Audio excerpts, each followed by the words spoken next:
अगस्त 1 तारीख रात से और अगस्त 2 तारीख सुबह तक बहुत सी बरसात आके बाढ़ आ गया था। भटकल टाउन के अंदर कम से कम एक 1.5 मीटर तक, कम से कम 4.5 फीट तक पानी है सो पूरे दुकानों के अंदर घुस गया था। समझो कि कपड़े का दुकान हो, चप्पल का दुकान हो, या सनमैक हो, या फ्लेवर्ड हो, या तो किरानी दुकान हो, या मेडिकल दुकान हो, इसके अंदर पूरा चले गया पानी। उसके अंदर बहुत सी कुछ नुकसान, लाखों रुपए करोड़ों रुपए नुकसान हो गया। अभी देखेंगे तो वो धूप पड़ गया। अभी फर्नीचर उनका जो फर्नीचर है वो मोटा होते आ रहा है, फूकते आ रहा है। लेकिन उसके लिए अभी तक सरकार ने, कर्नाटक स्टेट गवर्नमेंट ने अभी तक एक बिल्ला है सो किसी को है सो नहीं दी।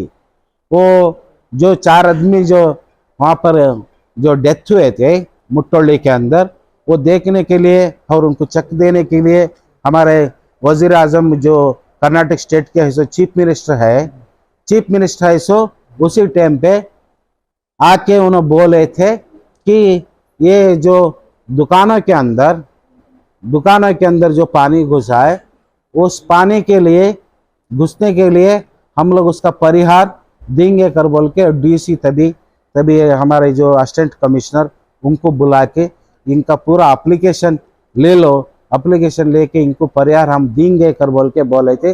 अभी तक एक बिल्ला उनको परिहार है सो अभी तक आके पहुंचा नहीं।